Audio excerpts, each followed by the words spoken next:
Ravens flock. The flock rundown is the place to be.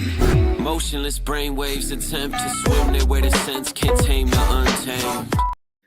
What up, Ravens fans? Welcome into a live episode of the Flock Rundown. We got two special guests on today, Alex and Sutton from the Purple Rain podcast. We're also simultaneously streaming over there. So what's up to everybody over there? But make sure you follow Purple Rain podcast. It's one of my favorite live Raven shows. They're super fun over there. And I got all the links in the description. And they also follow Sutton and Alex individually too. So it's at Sutton Def, at Simply AS10. He's making highlight videos and crazy edits too, man. Super talented. You inspire me with your work too. I saw Derrick Henry just recently gave you the repost on the highlight video. So that was super sick, man. But appreciate you guys coming on. How you doing tonight? Yeah, I'm doing good. Well, man. I mean, yeah, go ahead. that right there made my day. Yes. Yeah. Lie to you. I mean, That's like, awesome. I was sitting there phone D&D. I'm just chilling. Like, my texts are blowing up. I'm like, what happened? And I see this. I'm like, that was unexpected, but very cool. So I'm doing pretty good right now. Awesome. Yeah. No. And it's also like the fact that like he made sure to like mention you in the tweet. Yeah. Like so that's how like he knows like like he recognizes your work. I thought that was pretty cool. Shout out to you, Simply. Yeah, 100%, man. Yeah, you're killing it too. Super consistent with like highlights too. I'm sure a lot of you guys already have followed his. I think you're over like 100K, right? So you've been doing it for a minute. So I'm sure a lot of you guys already follow Simply AS10. But if not, go over there, show some love to the Purple Rain podcast. But yeah, let's get into today. Let's talk some ball, talk some updates. So most relevant update that we got today is a bunch of new salary cap. So we got Brian McFarland from at Raven Salary Cap. Now that we got Marcus Williams and Justin Tucker officially off the books, since it's after June 1st, we got a dose of new salary cap. It puts us at officially 18.48 million, which is quite a bit when you first look at the number. But if you really look at like what's upcoming, we still have Mike Green to pay for. We still have the entire practice squad to fill out. We're probably looking around 5 million in estimated cap space once we clear everything out. So that would be like what we actually have. But, technically we have 18 million, but I'm just saying like in spendable cap space, but we haven't even cleared any room with a Lamar Jackson extension or restructure. We could always restructure Mark Andrews. I know he's a free agent, but we just did that with Marlon Humphrey like a month or two ago too and cleared a bunch of room. Roquan Smith restructure. There's a ton of ways to create even more money if we want, but we're in a pretty good position as it stands for how stacked the roster is. What are you guys thinking about this new cap space that we got?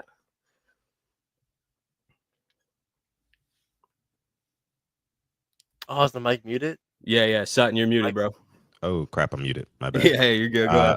But no, look, I've seen a lot of people talk about different acquisitions the Ravens could make, in terms of filling some extra roster spots or roster holes rather. But for me, I think that EDC and looking traditionally what they'd like to do, like you said, we'll probably end up with around $5 or $6 million in cap space left going into the season, right? And I think that we're probably going to want to reserve that for any like late season signings, things like that the Ravens historically have done in the past to kind of bolster the roster right before a big playoff run. So I don't really see us making any more transactions that would take a further hit on that cap. But yeah, I think we'll probably wait until mid-season or somewhere around there to use the rest of it. So that's where I'm at with it. What about you, Alex? Yeah, so I'm thinking about 2 years ago, like August, we signed Clowney, signed Darby. Marlon went down, signed Millette. I'm thinking, just keeping it for a rainy day. Yeah. Keeping, if somebody isn't looking like they'll start the regular season, you can go out there and maybe get somebody who gets cut, or who just is still out there. Because if you look at the free agents remaining, there's a lot of like solid like contributors out there, which I'm surprised. Not necessarily for positions that we need, but just in general, like a lot of like good players out there. But yeah, keep that money for a rainy day. But I'm just looking at that Lamar extension. I just want to get it done. I Yeah. think like that just would make this offseason kind of perfect. I feel like the only like hiccup was Ardarius going down. But we got the good news that he'll be back November, December. Right now we're smooth sailing. So to me, that's like we have our ice cream. Like that's just a cherry on top if we can just get our quarterback extended for a couple more years. Yeah, no doubt. I'm with you guys too. I think if we don't start clearing any more cap space, I really don't expect any other big move. But there are a lot of free agents, to your point, especially at some positions of need. I broke down a couple of the top ones still available here. We'll just cruise through some top names, just to even see if anybody, not for right now necessarily, like you said, because I think I'm with you. I think we let the young guys play out throughout offseason and camp and even into training camp, and then look at what position group maybe gets hit with injuries or which young guys are underperforming. And then we can go then attack, because there are so many veteran free agents still sitting out there. And one of the position groups that I think we could add to is inside linebacker. If needed, I definitely am excited about Trenton Simpson. I don't know how you guys feel about it. Teddy Buchanan adding depth there. We got Jake Hummel in the mix too. But I think that is one of those positions, not Roquan, obviously, but like next to Roquan, I think that's one of those positions that could potentially not work out, or like we could be very thin at when the regular season starts. So these are the free agents that are available at inside linebacker right now. Is anybody sticking out to you guys, or would you guys just roll with Trenton Simpson and the young guys? You thinking? I mean, maybe Eric Kendricks. Yeah. That's the only one right now. Obviously, the little kid in me, preteen Alex really wants CJ Mosley back, but that's just not gonna happen. Um, if Hummel didn't maybe work out, I see Chance Campbell as a guy, local guy around here, still works out in the Maryland area. That's like a Raven pickup, but if I'm picking anybody, maybe Kendricks. But outside of that, I hope Trent Simpson works out. I have high hopes for him, like you said. Buchanan, we have our options, but if it's not looking good in minicamp, OTAs, training camp, I'm looking here again, and we might be able to, EDC can work its magic one more time. Yeah, and honestly, for me, I'm not really on board with adding more depth to the inside linebacker position, only because I am a big Trenton Simpson truther. That is, I think that he's probably going to take a massive leap forward this year, going into year 3 of his career. The reason I say this is because linebacker is just one of those positions that it takes a couple of years, right? Especially inside linebacker. No matter what side you're playing on linebacker, honestly, it takes a couple of years to kind of adapt and get used to the game speed of the NFL, because it's a lot different than college. When he was in Clemson, there was a lot, I guess the game was probably a lot more slowed down for him there, and you could easily tell. And it was the same thing with Patrick Queen back when he was a Raven as well. It took a couple of years for the game to kind of slow down for him, and for that athleticism that he had to truly shine. I think that Trenton Simpson takes that step forward this year.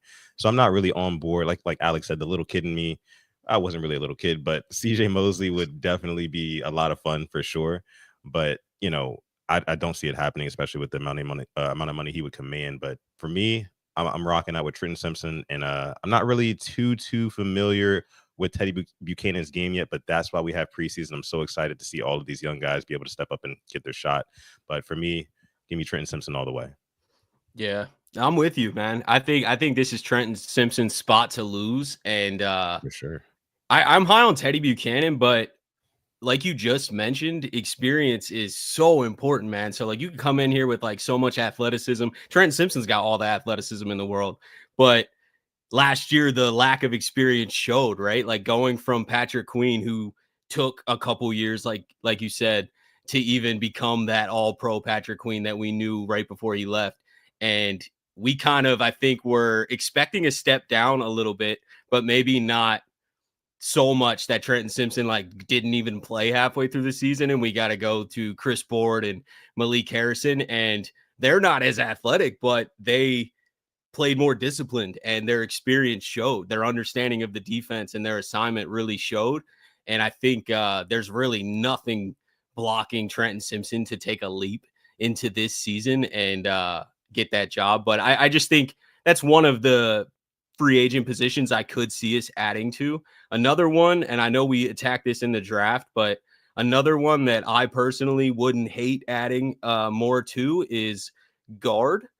I just think that, and I'm not hating on Fa'alele or Voorhees necessarily, but and one comment, Alex, you made a while back on your podcast, I don't even remember if you remember this or not, but it really stuck out to me, was you were like, I grew up watching Marshall Yonda. right? And like that has always stuck with me because I feel the same way. Like we've been spoiled with like incredible offensive line play, especially at that position. And you know, seeing us go young last year and all the struggles that we kind of had a little bit and growing pains, it's not unexpected. You're taking a raw right tackle and moving him into right guard. It's kind of on the team to put those guys in those situations. But I do expect better play because that was their first year. So guys like Voorhees and Faalele, or even Ben Cleveland, who is getting a lot of talk right now from OTAs. We'll talk about OTAs in a second, but I still think we could add guard competition. What do you guys think about the offensive line and adding any of these free agents potentially? I think the top one just stands out. Brandon Sheriff. I saw a stat. I don't think he allowed a whole sack last year. I think. I know run grades weren't the best, but passing game he was really good. And I'm right there with you. You know, Ben Cleveland. I'm so shocked that we re-signed him coming out with the news that he did have the DUI, and I was like, oh, the Ravens are really like one strike and you're out, but that still is shocking to me. So they must see something in him. But I want to believe in Falele. I want to believe him working out with Ronnie Stanley. I'm going to see that step up. But to me, with where we're at in that win now mode with Derrick Henry, with Lamar Jackson, I could not be upset if we sign a guy like Brandon Sheriff. I'm not going to talk about age because I just saw Kevin Zeitler go out there and have a Pro Bowl year at his age. For these linemen, sometimes his age isn't a number, and he showed you. So at the right price, hell yeah, bring me Brandon Sheriff and bring me an anchor on that line to even make this offense even that much better. Yeah, I mean, definitely having as many options as possible at guard is a very important thing for me because we've seen, guys go down at that position. And honestly, just any position, you want to be deep pretty much everywhere.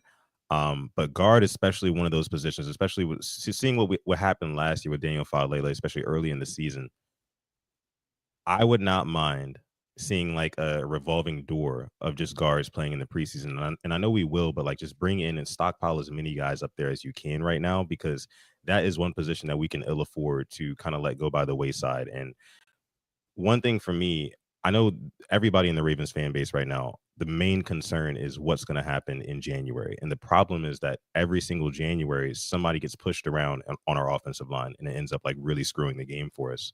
So I think that if you just bring in as much competition as possible, again, to Alex's point, that is going to just bode very well for our offense going forward. So yeah, I'm all for. I'm not exactly sure who I would want to go out and get, especially considering, the money that we'd have to pony up for it. But just as much competition as possible for me. I was actually looking at Dalton Reisner down there too. Yeah, that's a name that stuck out to me too. Yeah. I think it's almost paramount to add more, even if like they end up getting cut or play as a backup. I just feel like it's worth adding as much competition as possible. To your guys' points, I mean, the offensive line, trenches on both sides of the ball, but really for the offensive line, like we just can't afford to have even mediocre play, in my opinion. Like this roster is too stacked. Lamar Jackson is too good. Now, Lamar's window is probably longer, but what about Lamar and Derrick Henry together? Like that window is not that long. Like we're looking at 2, maybe 3 years max. So like it's just so important to have a stacked offensive line. And last year kind of shocked me a little bit because I always felt like the organization was very they understood that importance. And I'm not saying that they still don't, but like going so young and taking the risk that they did last year just surprised me a little bit, where it's like, oh, we're going with Faalele and Voorhees, and then we end up Voorhees has an injury, we end up putting McCary in there, and we clearly had an average line most of the season. Lamar Jackson was making a lot of that pressure. He was getting out a lot of that pressure to make those stats look average, when I think we probably had a little bit of a below average offensive line. Not saying that they can't take a leap and be better this year, but I just think it's crucial, man. I do honestly, and I'll say this and leave it here. I do expect the offensive line to take a step forward. If we go back and think about a year ago from today, they had just lost their offensive line coach. Well, maybe not up to this point exactly, but Joe D had passed away, and that really, really impacted the offensive line group. And one thing that I want to take as like a silver lining from last season in the offensive line specifically was that we got an answer, right? I mean, with the departure of Morgan Moses at right tackle, we kind of had a big question mark right there on what was going to happen. But us getting Roger Rosengard and him going in there and putting on a show in multiple games, like shutting down TJ Watt.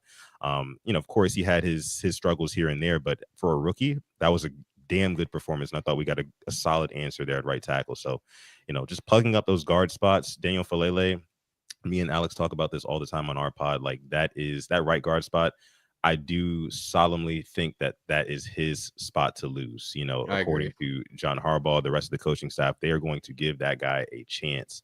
And we've seen that. So he's going to really have to lose it, but I do expect him to take a step forward because at the end of the season, he started, making strides and he looked a lot better. So we'll see what happens with that. But again, to wrap it all up, put a nice, cute little bow on it. We definitely need more competition at guard for sure. Yeah, I'm just throwing there too. I mean, we lost to Josh Jones, who I thought played his best game of his with the Ravens in the playoff game against the Steelers. He was there every goal line situation, blocking, getting holes open for Derrick Henry, Lamar Jackson. Like, who's going to be that guy this year? I know we're sitting here talking about, a six lineman, but the way this offense runs, it's a very valid point to make, I think. So, who will be that guy? You can get a Dalton Reisner or you can get a Brandon Sheriff.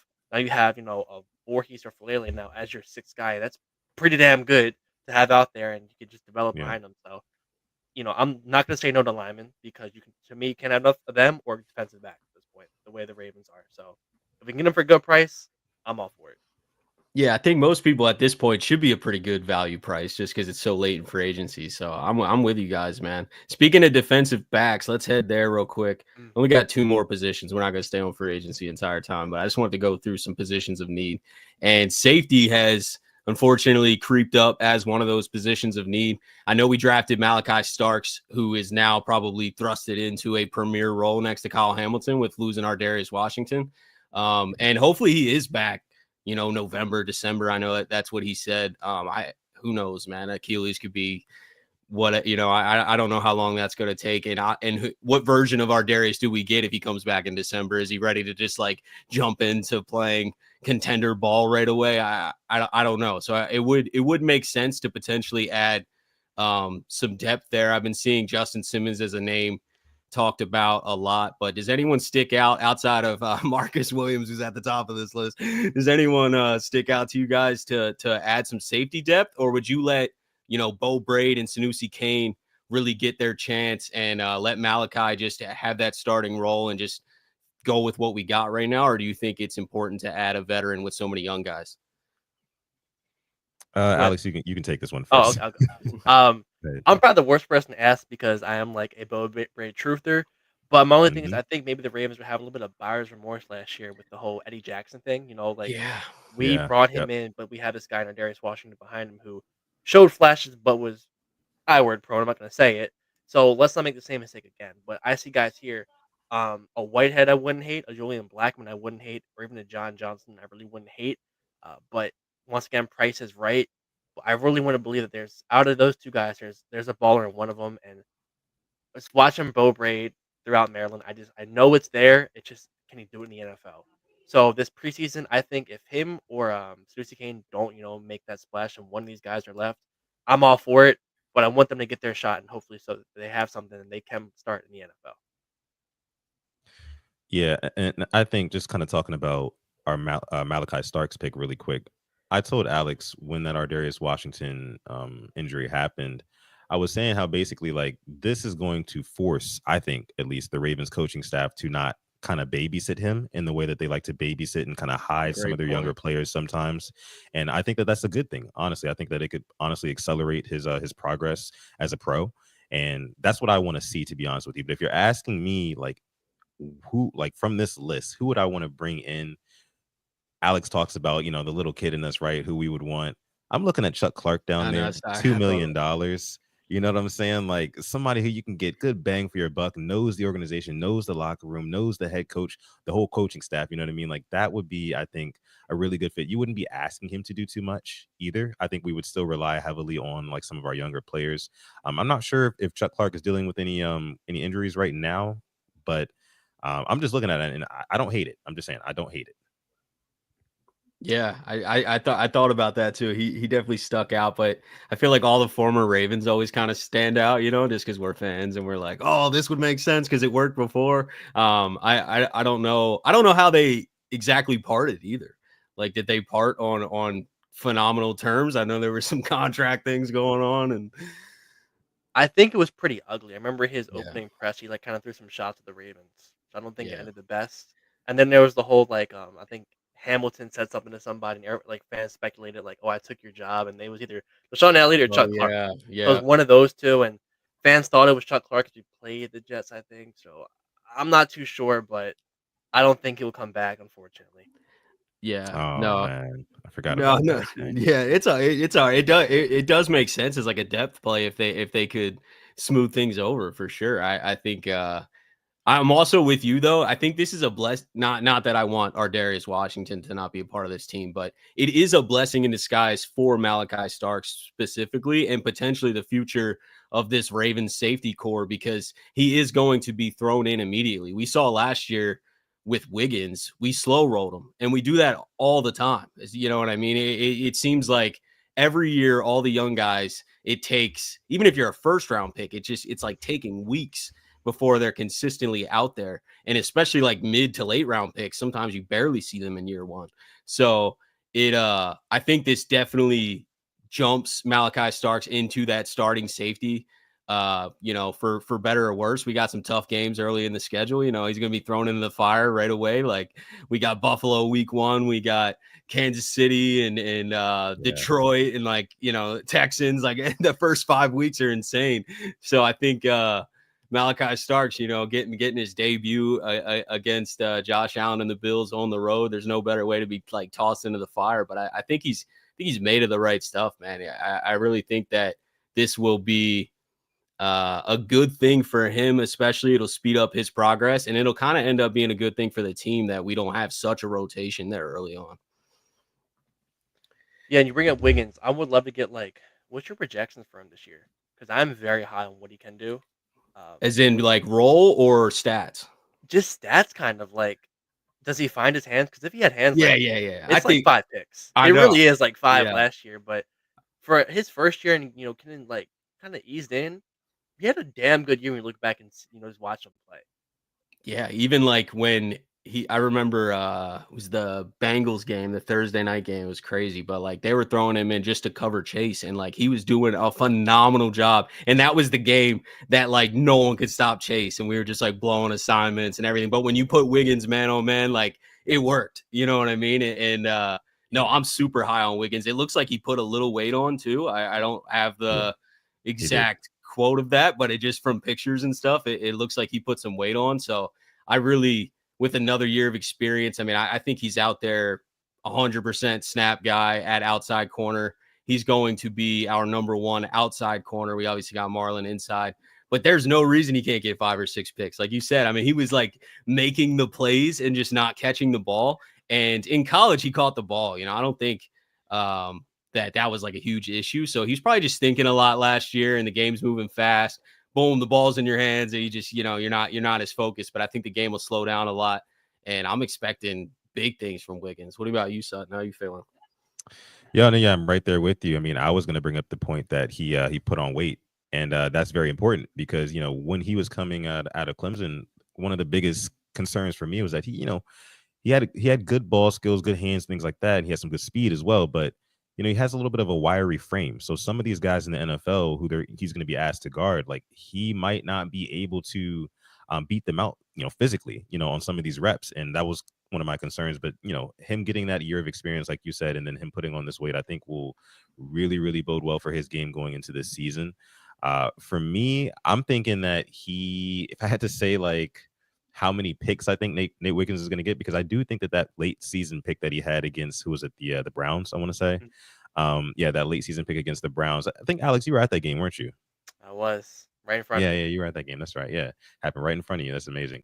But I think that gave him a lot of confidence, and he's going to take that into next season. And then I can see at least like maybe 3-4 picks from Nate Wiggins, if I'm being completely honest with you, and realistic with you as well. So I have high hopes for Nate Wiggins. I think he emerges as like a top 10 corner this season. That may be like a little bit of a hot take, but I can totally see it. I mean, he was projected to be somebody like that coming out of the draft, after his first couple of seasons. So I think that he takes that step and our secondary gets even more dangerous. But, and I don't want to switch gears, too much here, but I also think that the secondary as a whole is going to force more turnovers because I think we're going to be getting more pressure because I think our edge rushers have taken a step forward as well this offseason. So, man, lots to look forward to. I'll just say that.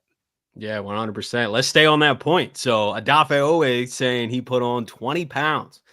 What do you think about that for his game? Obviously, it makes him on paper a little more versatile, a little more able to power rush and use some strength. He even admitted, I don't know if you guys watched the press conference, but he admitted in the press conference that the Buffalo game is the reason that he decided to go put on weight. He said that he got moved around in the Buffalo game and wasn't able to do things that he should have done and didn't play up to a standard that he obviously wanted to. And he immediately went to Miami, started eating, started working out, and put on 20 pounds. And he says he didn't lose any explosiveness. So, I mean, that on paper seems like a massive positive. He's also in a contract year. Are we about to get the best Odafe Owe of his career? Or what are your thoughts on what's going on here with him and just the edge room too? We've all been Ravens fans here for a while. So bet your money, contract year, price is out of the range of a Raven. We can go down Judon, Zadarius Smith, Pernell McPhee, Paul Kruger. We can go down the list. Ellerby. Yeah, it's going to happen. He's going to be somewhere else next year, but we're going to get, honestly, probably 12, 13, 14 sacks, and he'll be making the money that Trey Hendrickson's wanting right now. But it's good for him. I'm not mad at it. And keep that explosiveness, too. That's the biggest thing. But we're going to get that training camp Owe hype, and, you can buy it this year. You saw what happened last year. Gave you 10 sacks. But, man, I think about missed sacks he had last year. He was there, couldn't bring him down. Maybe that 20 pounds right there is the difference between a sack and a no sack. And Dre says it here. Yep. Probably get 15 sacks and just price them out of our range. And that's just the Raven way, unfortunately. I am not so 100% on board with the whole Odafe Owe is going to outperform his contract and end up leaving Baltimore thing. I'm not.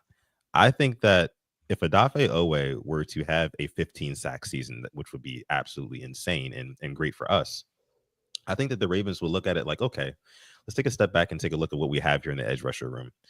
We have an aging Kyle Van Noy, who, of course, is putting up his numbers still late in his career, but I think that they would be willing to shed his contract, right, in order to keep an Odafe Owe. You still got a Mike Green who's going to be playing for basically pennies for the next couple of seasons. We'll see what he develops into as well.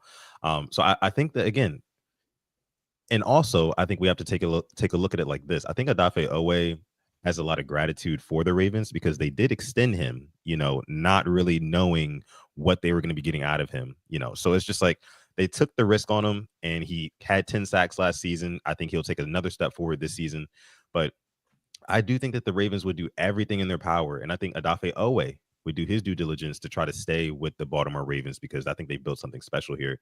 Now, in terms of what I think it means for his weight that he put on, it makes a lot of sense that he says, in the playoffs in that Buffalo game, just like I was saying earlier, like the trenches, it seems like we get moved around in the playoffs, right? In these big games specifically, right? It didn't really happen so much against the Steelers, but against the Bills, it reared its ugly head once again. So I tweeted this when that news first dropped that he had put on some weight. I said, I think that he put on the weight to try to, be able to shed tackles a little bit quicker, get that bend around the corner, and then use the weight to actually bring down those big quarterbacks like a Josh Allen. You know what I mean? Because that seems to be, or Patrick Mahomes. Hell, I mean, Patrick Mahomes is strong as an ox, right? Quiet as kept. Nobody really talks about that, but that guy is very, very solid. But Josh Allen's another big boy who, we're going to have to bring down early in the season. I'm sure we're going to have to face him again in the postseason. So I think he's just kind of making the right body type for, the opponents that we're going to have to face down the stretch. And I love it. Yeah, it is an interesting point because my initial thought, and it's straight history driving this, like Alex was talking about, there's so many edge rushers in their contract year that aren't, Myles Garrett-esque edge rushers, right? So like we would keep a guy like that, like 1000%, if there was a Kyle Hamilton at pass rusher, like he's getting extended, no doubt. It's not even a conversation. But since, those guys are very good, but like not, top 5 pass rushers. It seems like we just decide not to pay them. But what if this weight gain makes him that much better? Like, you know what I mean? Like, what if Odafe is now like the perfect balance of athleticism, speed, power, and he goes out there and has 15 sacks? Like, you never know. I don't think we have a ton of money, but we can obviously make some room for it. You never know. Like, the Ravens could be like, wow, okay, like let's extend or let's get this guy in his prime, because for the next 4 or 5 years, we would expect Oweh to play like that. And then we do have like a top 15 pass rusher. I know historically his game doesn't give that confidence, but he's coming off his best year. He just had 10 sacks. We know that he is capable of getting close to the quarterback, and it's just about finishing and adding some power to the game. I wouldn't be against it for sure. And I also wouldn't be that surprised if he does have one of those all-time years and they love the change that he put on. And they're like, okay, like we need to keep this guy around, because the edge room does get, there are some question marks that I think will be answered this year, most likely, but we are very high on Mike Green. Obviously, I'm expecting great things, but he's a rookie, so we don't really know. Kyle Van Noy after this season probably not going to have as big of a role, and just because he's aging. And then we got Adisa Isaac. What are we getting out of him? We've heard some good things from OTAs. Odafe always spoke highly of him, but we need to see it. Obviously, he's got to stay healthy. He's got to go out there and perform. David Ajabo, like is he gonna? Some people are asking for him to be cut. Like, is he going to make the team? Is he going to have a role? There's a lot of potential there. Tavius Robinson, and he's a different type of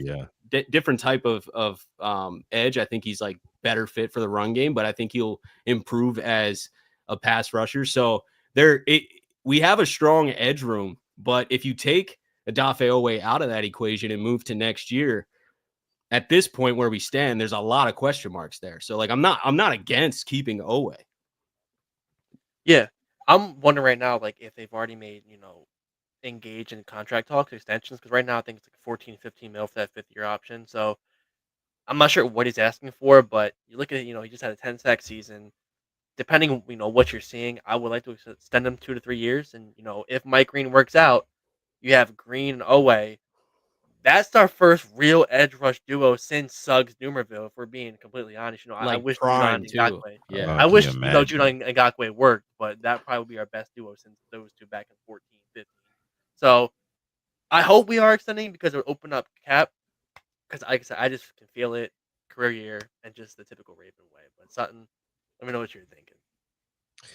No, man. I mean, I'm just like, dreaming about what you just said, basically having like a Green and Oweh as like our Suggs Dumervil like combo at edge, and kind of also thinking what that does for the rest of the defensive line as well.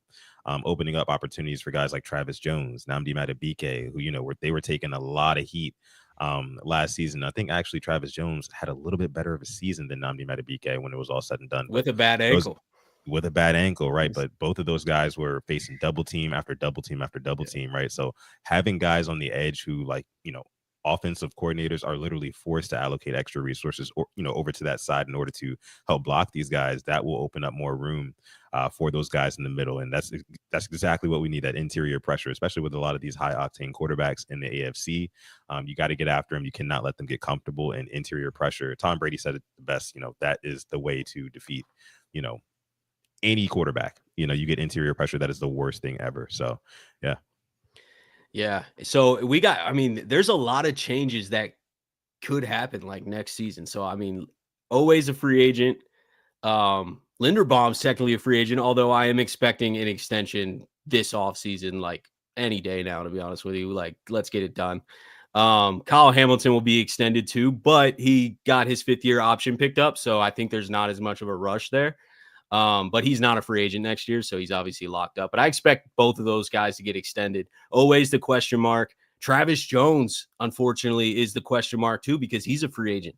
We're like sitting here talking highly about like our defensive line, but like this is his last year under contract. So like I feel like that's a guy that we can't afford to lose either. There's a lot of changes, and then next offseason we get the first chance to offer or extend Zay Flowers. And we have historically, I can't remember a time we've ever gave a big contract to a wide receiver. A second contract, I should say. Like, we've paid up for like an Odell for 1 year or whatever, but we've never drafted a guy and then paid him 20 plus million, which I would imagine Zay is probably going to get. I think the 5th year option for him this year is 24 million. So the cap's going to go up again. So it'll be higher than that. So if we do pick up his 5th year option, it's over 24 million, which would also be the franchise tag down the road too. And that's just going to keep climbing. Are we paying up? Are we like going all in void years and just like keeping our guys? Or are there going to be some big changes and potentially moving on in the next year or two from guys like that? I'm pulling up now. I'm trying to see when Marlon Humphrey's contract. This year, he's a free agent next year too. Yeah, so I can't really imagine a Ravens team without 44 on the field at this point, just because, like, I think last year technically was his best year stat-wise, I think, interceptions, fumbles, like that. So I don't want to say, it's the Super Bowl or bust, but we said that 2 years ago, lost damn near half our defense. We're back to the same spot, but I would like to see, get some things moving. Kind of why I feel about extending Lamar, opening up some cap, and hopefully, get those guys locked up because that's big. And, we have a core that we can build around. I just need for us to extend them first. And yeah, Travis Jones feels like that defensive tackle room, a revolving door nonstop. Brandon Williams, Calais Campbell, Derek Wolfe. Then Madubuike comes and he's a young guy, and now he's the vet. Jones is a young guy. It keeps on going. Yeah. I mean, when we're talking about Zay Flowers, like, will they give a big second contract to Zay Flowers? I think that they will, contingent upon this. He's going to have some all-time performances in January. I'll say that. I think Lamar Jackson will have to get him the ball in multiple spots, and Zay Flowers is going to have to make things happen after the catch, kind of prove his value there, which he has in certain spots. I remember that Denver Broncos game from last season where he catches it up the seam, jukes a guy or two, and then he's just gone for the touchdown. Got a really good block from Bateman, but that's besides the point.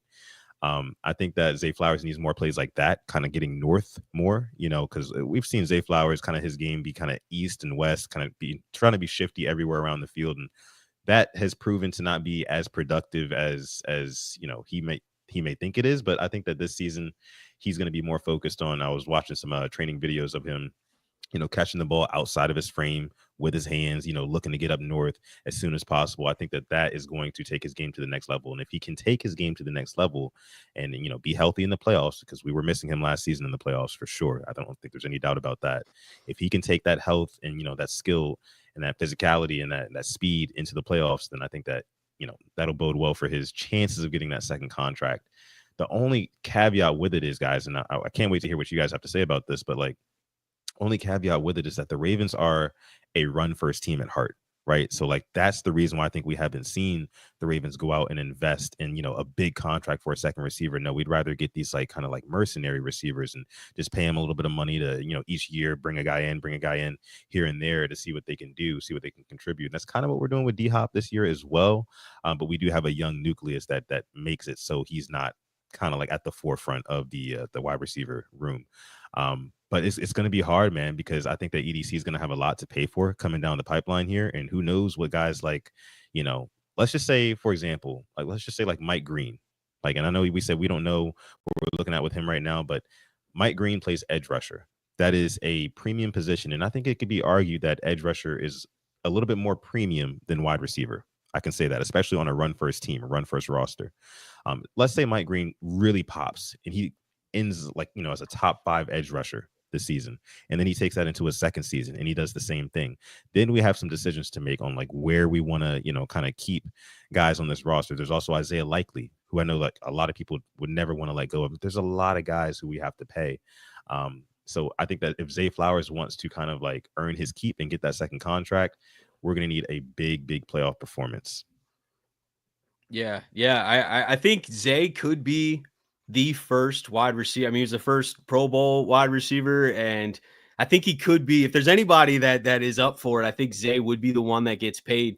I was just thinking it's just such an interesting dilemma because there are so many guys to pay, like more than I can remember, like big names too. You know what I mean? Like we can't look at a roster next year and like not have Travis Jones, Odafe Owe, Mark Andrews. Like there's just so many names that like would be missing that would put a hole in this team. I'm not saying we'd be terrible or anything. I think we're still a contender and we could probably retool pretty well, but there's a lot of guys to pay. And I was thinking, I was like, man, are we going to finally pay up for a wide receiver? Does the cap keep going so crazy that we can just like make it work? And then Bateman's like another guy who's on a very affordable deal, and he's locked up for 2 more years, I believe. He's not a free agent till 2027, but he's on such a value deal that like if he balls out the way he did last year, like I would not be shocked if Rashad's like, hey, I'm holding out. Like give me a better deal. I'm not making $5-6 million a year. I thought he was gonna do that this year, honestly, because what was like I think like 800 yards, 11 or 12 touchdowns all throughout the year. I'm like $5 million a year. I mean, there are some guys making $25 million didn't put it up last year. You know what I mean? And if you put him up against some of these other guys, I think I went through a whole list, like the whole second tier receiver thing. Like he put up a lot better numbers than a lot of number 2 receivers. So that's gonna be a question mark. And it feels like it's a revolving door again with receivers. I think after next year, only Bate and Zay, and I think LeJohn Wester are like the only ones in their contract. I think Tylan Wallace is a free agent as well. D Hop will be a free agent. So I was like, here we go again. I think Tez should still be here, right? Yeah, Tez will be there. So I was like, here we go. And, like, is Tez Walker going to make that next step? Because we've seen Tylan make catches in big time plays. Tez Walker, can you do it? So we always get it done somehow. I got to applaud the front office for that. But just talking about it now, it kind of gives you a headache thinking about, how are we going to get all this done? Linderbaum, like you said, that should be getting done. But, we're going to have to pick him or somebody else to extend. It's giving me a headache right now. We're only June 2nd we can switch 2025. topics. Yeah, no, we can switch topics on to something more positive. It's just, I think about it a lot, man, because I'm just like, what receiver are we finally going to pay if we do? Because tell me we couldn't. I don't know if you guys heard this in the Wired, but and he could have been trolling or joking, but Eric DaCosta was like, this is our offensive line draft, and then he's like, we'll go back to drafting receivers again next year to like retool the pipeline, because that's what they always do. You know what I mean? Like we drafted so many first round receivers, and I think outside of it, it might not just be us not valuing receivers to give a second deal, because I think we do value our own guys a lot. But is anyone just like not been good enough to give a big contract to that we've drafted? Like what receiver did we draft that was due for a huge second contract that was worth it? I'm like thinking back, like Torrey Smith was a great receiver that we drafted, but like, was he worth a mega deal? Like I 535, I want to say his contract. Yes. So like, but I just saying we've never paid up for that second guy. And have we ever had a guy worthy of it? We've drafted a lot of first round receivers. I mean, even in recent years, Zay feels like the most obvious one to be like, all right, let's keep him around, especially the connection with Lamar. But I don't know. We'll see how it plays. I don't know. We might have done it with Hollywood had he not wanted to leave. I mean, he had a 1,000-yard season. I think that we might have done it with him. He was Lamar Jackson's boy. So, if he didn't force his way out, then I think he would have been the first one, but he did. So, and that kind of worked out for us. Yeah, he hasn't got that big contract. Yeah. It didn't work out for him. And we got a first round pick back. We actually, who we draft? Linderbaum with that? Yeah, we drafted Linderbaum with that. So like, we lose Hollywood and get Linderbaum back, who we're going to keep for a long time. So it almost worked out. I do think maybe if there wasn't drama there, I always remember Hollywood was always like, they don't need me though. And that goes back to your point of being a run first team or just always like prioritizing the run. He's like, the Ravens are going to win and be dominant even if I'm not here at receiver. He always used to say that. So like maybe there is a something to that where like we're just not going to shell out 20+ million, and we're just like, hey, first round of the draft next year, we're drafting the best wideout, and like we're just going to keep it rolling. But anyway, but you can only do that for so long until you find like that like franchise talent. You know what I mean? Like, and that's what we're exactly, that cannot be replaced, and you can't just like offload him or let him quote unquote graduate, to another team after his first contract is up. Yeah, and I'm hoping Zay can take that next step again. That's why I was talking about like looking at him in like some of his training videos and whatnot. And it's just training videos. I get that, but I do think that he's playing with an extra chip on his shoulder this season. You think about how the last 2 seasons ended for Zay Flowers. You know what I mean? Like literally fumbling that ball on the goal line in the AFC Championship game in your rookie season, right before you're about to go to the Super Bowl, and then following that up following that up in the next season, right? You don't even get to play in the playoffs. You play all season long. You're playing well. You finally get to the playoffs and you're hurt. You can't play. So like two heartbreaking ends of, you know, the last 2 seasons for Zay Flowers. I think that the third time is the charm for him. I think he comes out swinging, and I think that he has a big January too. Yeah, real quick though, you say like a receiver graduating, playing out the first contract and getting traded.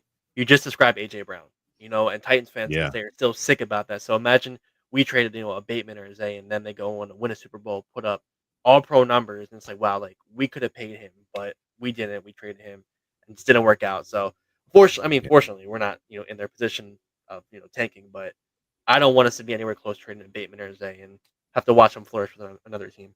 No, I agree. This is the most confident and like comfortable I felt about Yeah. our wide receiver core. I'm just like, It's can we weird. just get some stability here? Like, can we keep it the way it is? If we want to add a guy, that's fine. But I'm just saying, like, I really don't want to lose Zay and Bate. But yeah, we'll see how it plays out. Let me get to the first super chat. Shout out to Don C. Great The collaboration. Sutton and Alex always producing bangers. Yes. And Ryan, we appreciate the daily content. 97 days till football. Yeah. Who's counting? I cannot wait. I can't wait. I cannot wait. Yeah. Man. What is this the most stacked roster that we've ever had? I saw somebody, where's this at? Let me see. PFF put out an AFC roster rankings. They had us number 1, and I have a hard time arguing it, man. I really feel on paper, obviously, we got to get it done in January. I don't want to sit here. Yeah. I'm not like guaranteeing a Super Bowl or anything. There's a lot of clutch moments that we have to step up into. We obviously got to stay healthy. There's a ton of different variables that go into a successful NFL season, but I can't remember a more well-rounded roster on paper. Like we're like nitpicking at holes. Like, oh yeah, maybe inside linebacker or safety depth or but like the roster is really, really good. We got 3 generational greats now with DeAndre Hopkins, Derrick Henry, Lamar Jackson all playing together. I don't know. This is an exciting roster, even the way that we've went out the last 2 years. I think I could agree that this could be the most stacked roster the Ravens have ever had. But what are you guys' thoughts on it? I think the only one maybe that's you can fight was 23, but you really have to go position for position. But it's hard to think of any other ones. Even like years back, I thought 06 we went 13-3, but the offense really wasn't that good. Defense was just carrying. It felt like, and we didn't have Henry in 23. Right. yeah, but I like the defense though. Queen Right, defense Roquan, number 1. Yeah. like the edge. The edge, man. Like Clowney, KVN, Owe. But then you have Mike Green. Like, what's he gonna do? You can definitely make the case 23 or 25, probably the best. I think that this is definitely the best. I can't remember going through an off season and kind of into a new season, really not having any concerns anywhere largely other than, guard. That's kind of still a question mark there, how that's going to turn out. But pretty much everywhere else, I was clamoring for, I told Alex before the draft happened, like I said, hey, look, if the Ravens do not draft an edge with their first 2 picks, the cap for the grade for the draft with me will be like a D+. That's how important it was for me. And we went out and we got a Mike Green who was like a first round talent. We all know why he fell and stuff like that, but we got like a first round talent right there. And that was huge for me. So I think that with the addition of a Mike Green, and again, he's a rookie, we don't know exactly what he's going to do, but we are also measuring like in comparison to kind of like those historical teams. I do think that Lamar Jackson is the most talented Ravens quarterback ever. Yeah. Of course, he's not the most decorated, kind of arguable between him and Joe Flacco. Joe Flacco went all the way, got the Super Bowl MVP. Lamar's got 2 regular season MVPs. He just needs that Super Bowl one, which will fully grace, have him grace Joe Flacco in that regard. But I think Lamar is the most talented quarterback we've ever had.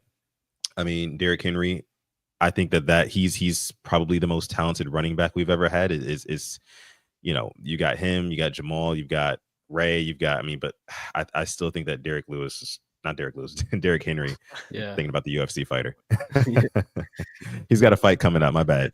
But Derrick Henry, I think he is definitely the most talented, or probably the most talented running back in Ravens history. So when you weigh those things, and then also looking at our receiver room, we've got a young Zay Flowers who he is kind of like Tyreek Hill light in a way. You know what I mean? I think if he develops his game just a little bit more, he can kind of get to kind of like that that status, but he's really good. Rashad Bateman, I think with him emerging, having 10 touchdowns last season, looking damn good. I mean, literally doing it all, like catching it over the middle, catching it deep.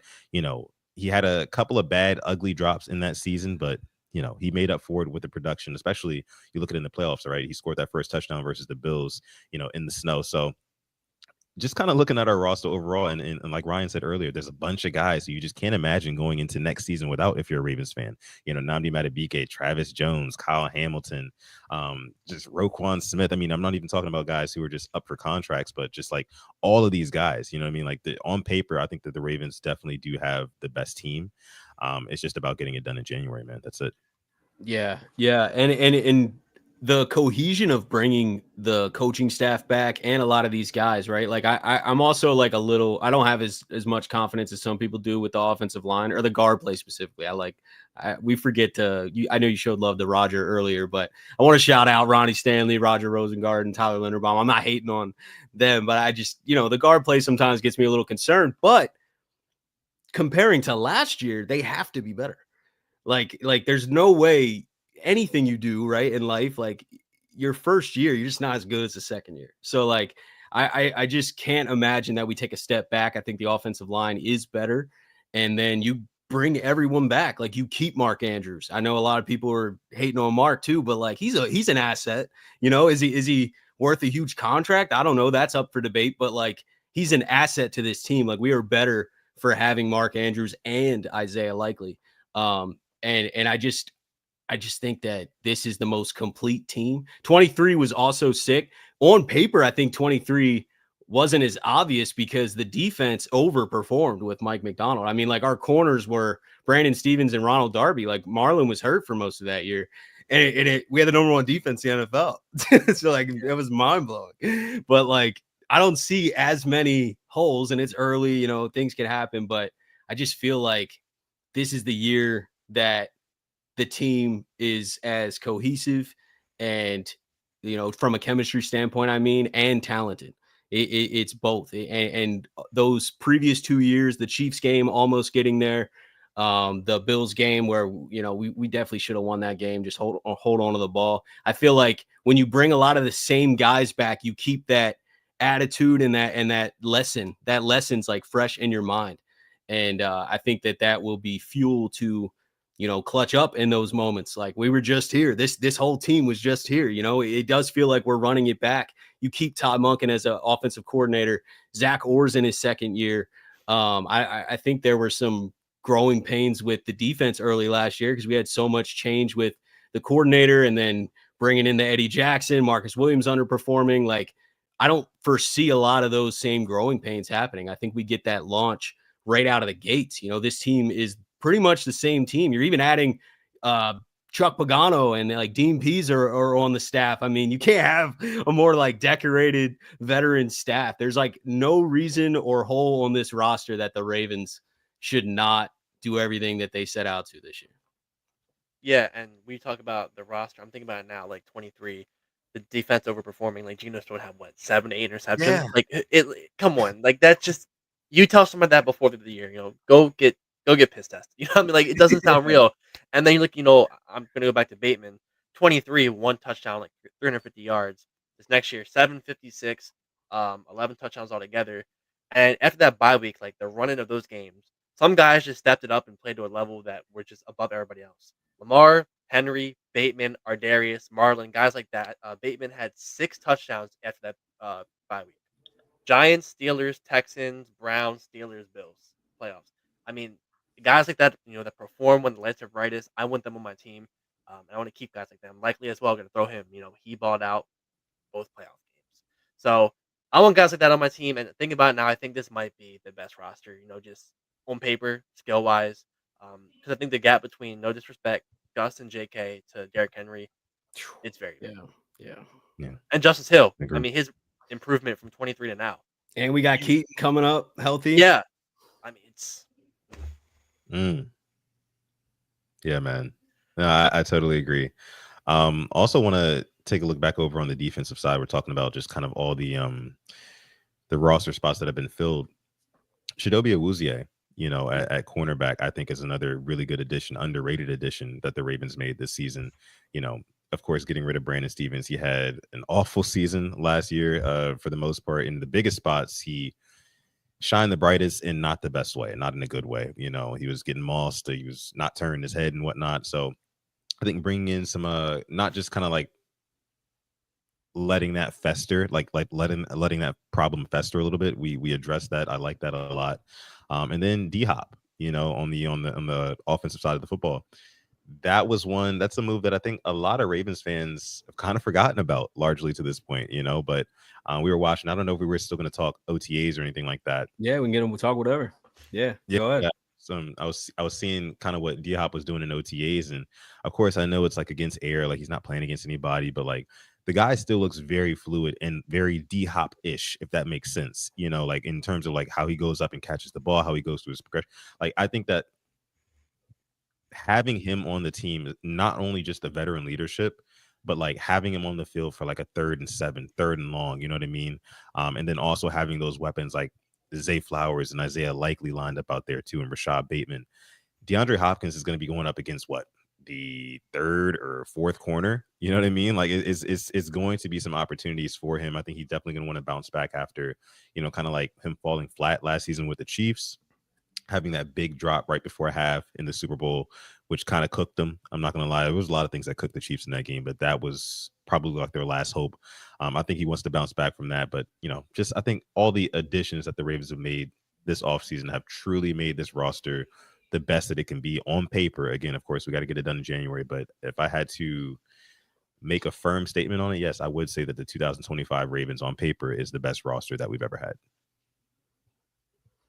Yeah, no, yeah, I think the Awuzie signing, we haven't talked about corner as much. I think that could be very, very underrated. Now we gotta see it. Like I definitely don't want to just hypothetically say that, but with his experience and basically not playing a lot last year, I think he is healthy. I think that is going to be much needed veteran presence opposite of Wiggins. Marlon's inside. Obviously Wiggins is out there. And then you can have a true rotation with a guy like TJ Tampa. If he's earning playing time and is like, progressing, then you could kind of fill him in and he doesn't have as much pressure. Cause if Awuzie is not the guy, then like it has to be TJ Tampa or Jalen Armour Davis. Like we don't have anyone else. Yeah. So like, then it starts to look a little more shaky, then we might, hopefully they step up and are great. But like, if we find ourselves having that guy who's a weak link out there, then we're going to get targeted too. So I think Awuzie is a great signing, and I'm super high. I'm super high on D Hop, man. I think he also ran like 20 miles an hour. He's like the 2nd fastest in practice. Like he was beating out Zay and Wester, and not to say that like he's definitely faster than them, but like it shows that he's not slow. It shows that like he still has some juice, and he was coming off an injury last year, right? Like wasn't he battling injuries earlier before he signed with the Chiefs? I think he was. Yeah. So he was cut last year. Was like his first year back, coming off injury, which usually always isn't your best. Like sometimes if you get that mostly healthy year and then you get a little break and get a clean off season like he just had, then you come back in with even more explosiveness. And I think D Hop adds a ton. And if he's moving like that, he could add more than we even think. Like at first I was like, okay, chain mover, possession catch guy, because he's got a crazy catch radius. We've already seen that in OTAs. And then red zone threat too. We don't have to just throw jump balls to like Mark Andrews and Isaiah Likely. Like D Hop's out there, he can just go snag it even when covered. But if he's moving like that with his like experience in mind to create a lot of separation, I think just reading defenses and understanding route concepts, I think we could see higher production than maybe a lot of us thought. Yeah. Yeah. You bring up Awuzie real quick. The last playoff game he played in, you remember which one it was? Had to be the Bengals, right? It was. I don't remember which year though. Oh, the Super Bowl. Yeah, okay. All right, yeah. We talked about getting, turnovers in playoffs. He had a pick in that Super Bowl, and that's what we've been calling all offseason. Give me somebody who can get a turnover in the playoffs, and hopefully he's healthy for that. That'll be big. Get a corner who can pick that ball off when every possession counts. I know Sutton has a stat like the Ravens haven't started like at a certain like position on the field under Lamar in the playoffs, I think. Yeah, the Ravens, under the Lamar Jackson era, they have never started a drive in the playoffs in opponent's territory. So, I mean, that is just absolutely insane right there. I mean, you have to give Lamar Jackson a short field. I mean, you can't just make him go 70, 80, 90 yards every possession. And how he does it, especially when his back is up against the wall. And that's the thing that a lot of people don't really realize about Lamar Jackson. They'll just talk about, and I don't want to go off on too much of a tangent here, but a lot of people talk about with Lamar Jackson, like, oh, he can't get it done in the playoffs, like he makes mistakes. But when it's time to when it's time for the rubber to really meet the road, which you can argue, like, of course, it's all game, but like when your back is up against the wall, he does not just fold and lay down and just let the Ravens die. He always is forcing the issue. I mean, 80-yard drives with no Rashad Bateman, no Zay Flowers, you know what I mean? Throwing like a Tylan Wallace.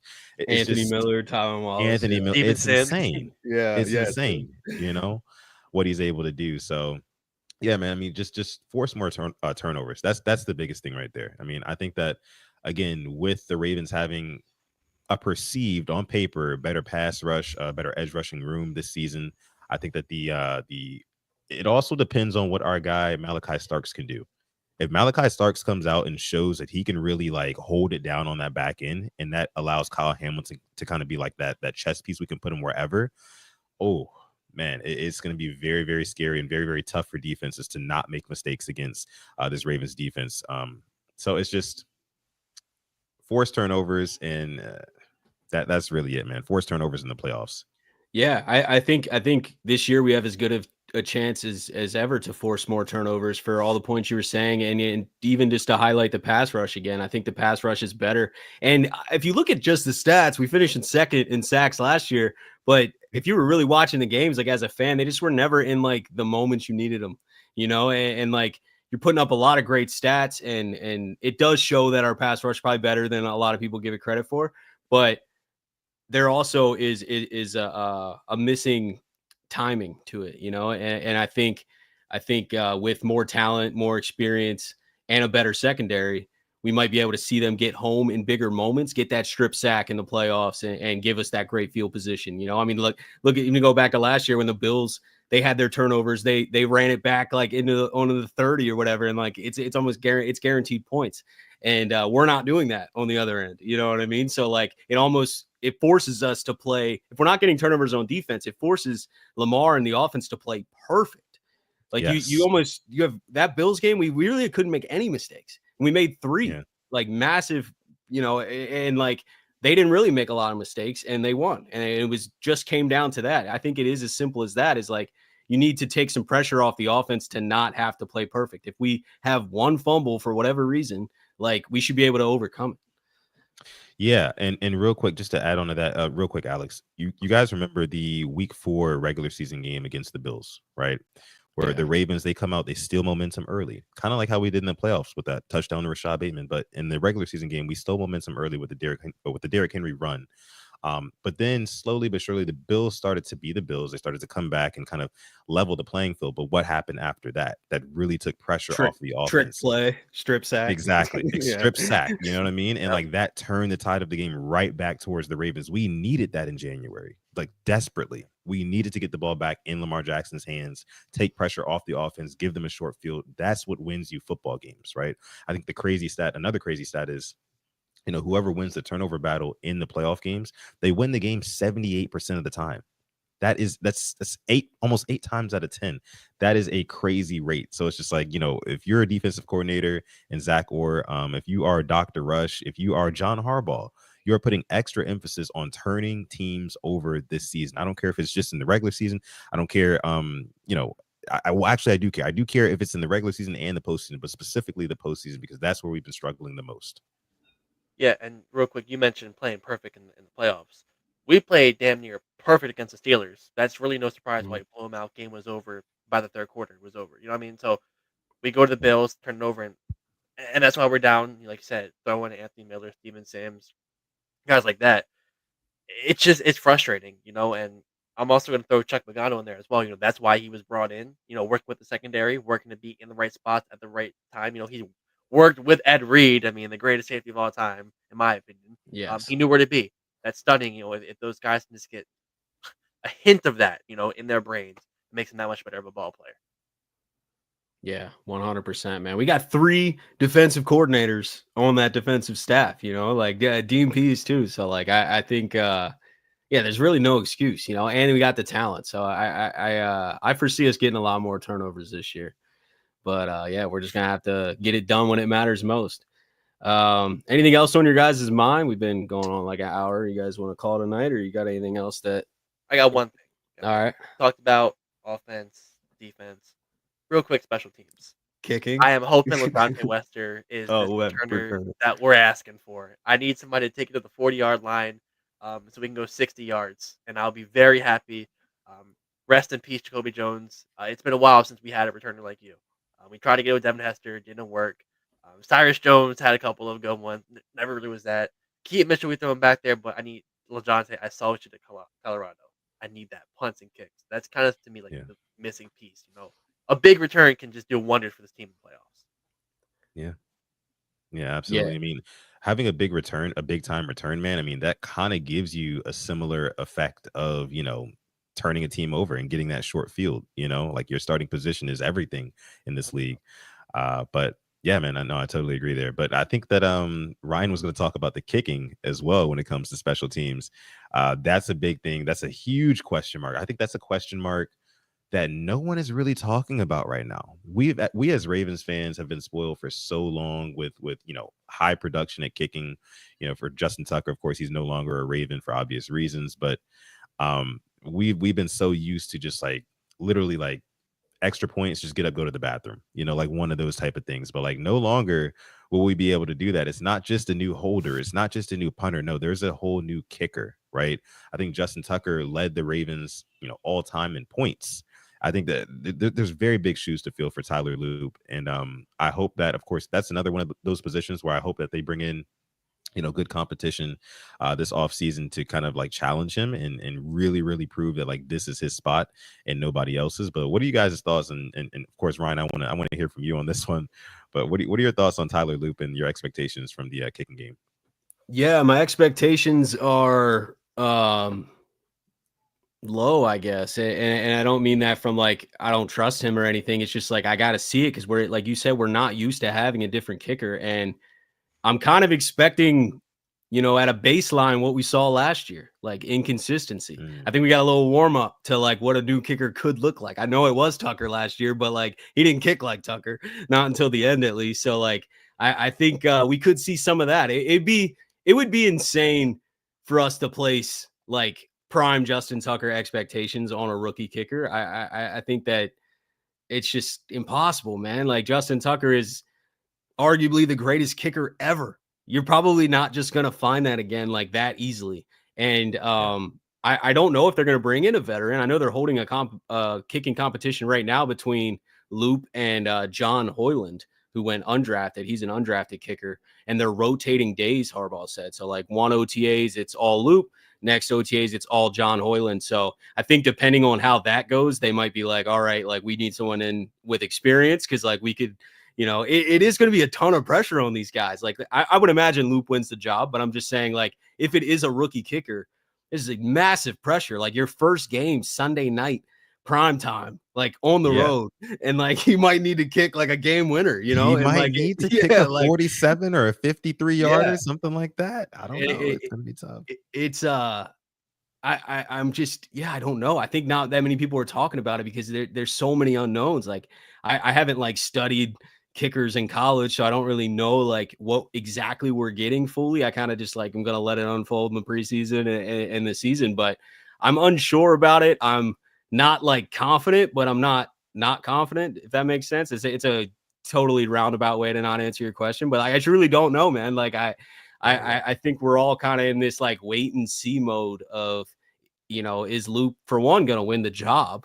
And then for another, how consistent is he? Are we missing some extra points? Does he get nervous out there? Like, how does he do in weather? Like, I know he's got a leg, but there's just so many variables that we're going to find out this season. But it's interesting, man. It's weird seeing a new kicker out there. I can tell you that. It is going to be very weird, especially with that number.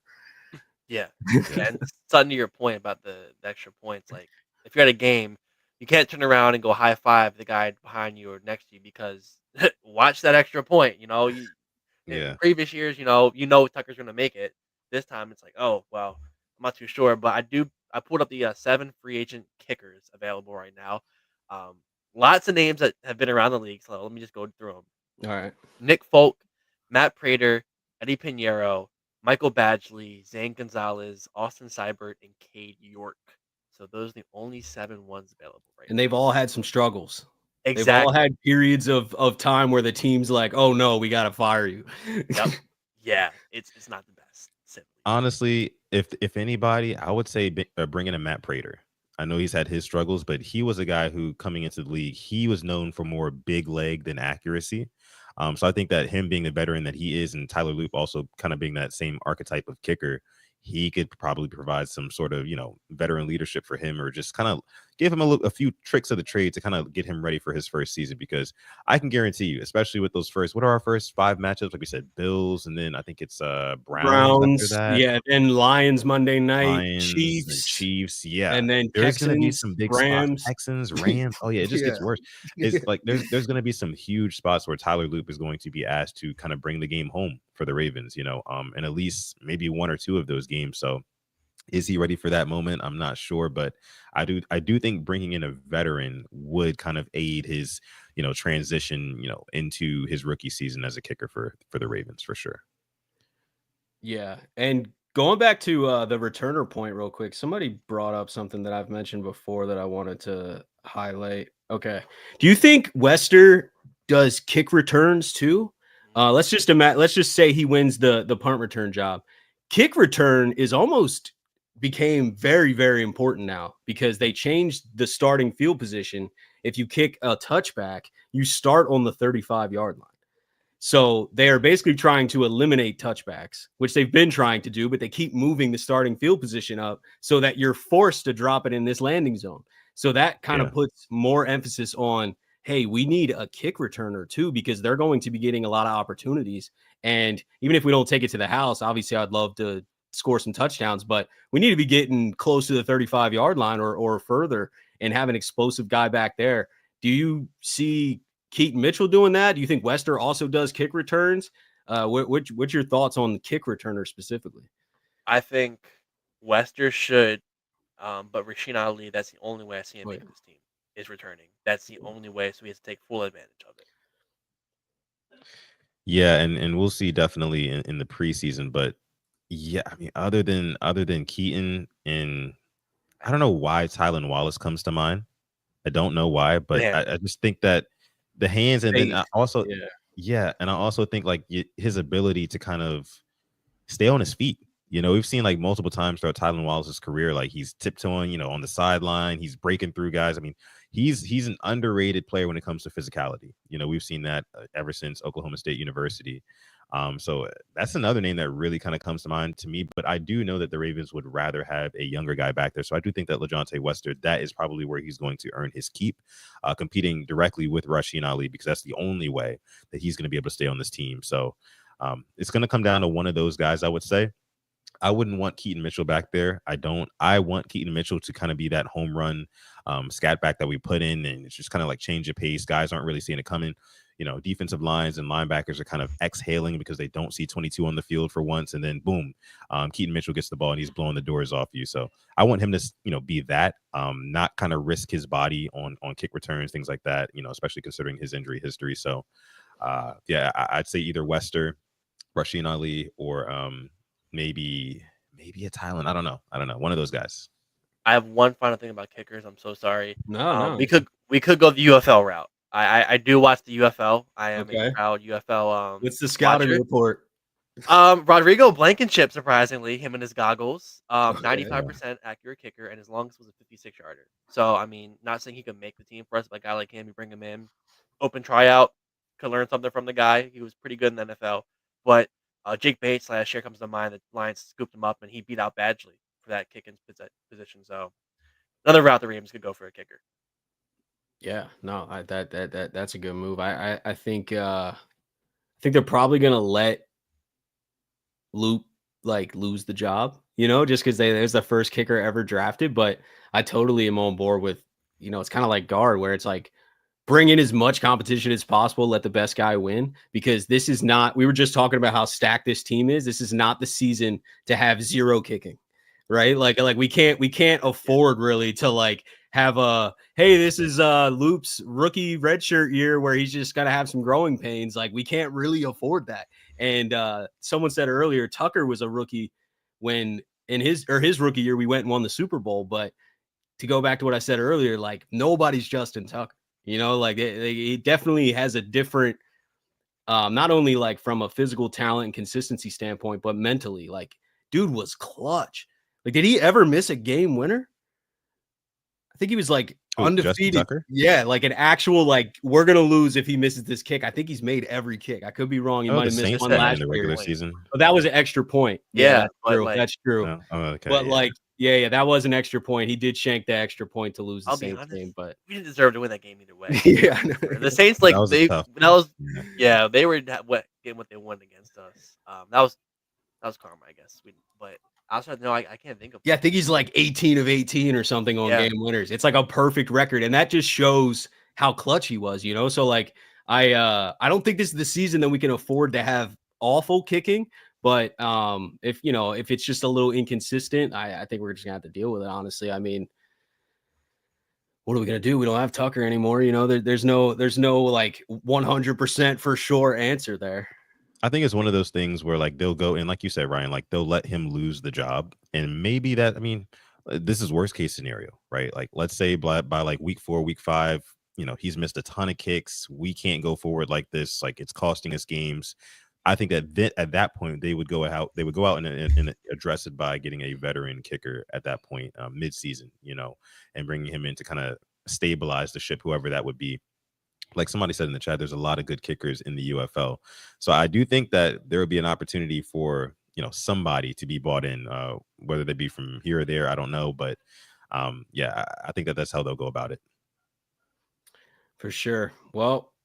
Appreciate you guys coming on, man. This was fun. Thank you. Yeah, man, absolutely. Thank you for having us on. We appreciate it. We got to do this more often. Yeah, whenever, man. I've been trying to go live like once a week, and I don't ever want to really go live by myself, so I'm always just like hitting people up like, yo, what do you want to go live? Or like, you know what I mean? Yeah. And also just getting the Ravens community to interact too. I feel like there's a lot of channels, a lot of people doing Ravens content, but like not everyone's been working together or showing love or tuning into each other's stuff. And like, I don't know. I've always been that way. Like, I'm like, yo, like I like this channel. I like this channel. Let's just chop it up. You know what I mean? We can all grow together, and we're just talking about a team we all love. It's fun to interact with like-minded people.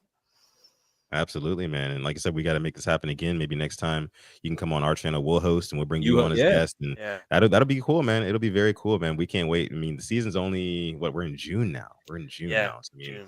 We got 2 more months, and then we're right there at preseason. We got OTAs this week, tomorrow, and then Thursday, Friday. We got OTAs next week, mandatory minicamp week after that, and then there's like a month, and then training camp all through August preseason. So we're almost there, man. We're getting preseason too with Cooper Rush. I'm actually kind of they should be out there slinging it. The offense should look good. Like we'll get a really strong look at. That's a great point. We'll get a really strong look at. Guys like Tez Walker and Wester and like their ability to like how much are they bringing to the offense? How consistent can they be? What's their role going to look like? Because we probably won't see DeAndre Hopkins. Maybe we're not going to see Derrick Henry. We're not going to see Lamar. So like you're going to be missing a lot of the pieces that we already know what we got. But Cooper Rush, I think, will be able to be such an upgrade from a guy like Josh Johnson, where the offense really stalled. Like every time in the preseason, we put the backup quarterback out there. It was like, forget the wide receiver tape, forget everything. Like you can't even get a good assessment, And I think that's a great point. Yeah, man. Rush is going to go out there and keep the offense humming, not at a Lamar Jackson level, but just like pushing the ball down the field. And I think we'll get a good look at a lot of other guys. Yeah, definitely. He'll definitely keep it competent and give those guys a chance. I just want to see Tez Walker and what he's able to do. I mean, having that one touchdown last season, I know he was kind of wide open up the seam, but I really do think that guy, I think he can be a viable option as a wide receiver, and he can definitely stretch the field for us, at minimum. Yeah, like that's just kind of like one of those hidden gems on our roster that I know he'll probably never have a chance to develop or see the light of day on this roster just because of how deep we are at wide receiver. But Preseason, I'm definitely looking forward to because a lot of these guys deserve a chance, and Tez Walker is one of them. Yeah, no doubt. Well, appreciate you guys. Appreciate everybody watching. Thank you guys for all the love and go show Purple Rain podcast some love. Go subscribe to their channel and follow Sutton and Alex too. And hold on, we got one last super chat. It's a pleasure. Yeah, Asmodeus Thanatos, thank you for the super chat. Cooper Rush was Dallas's best quarterback for sure.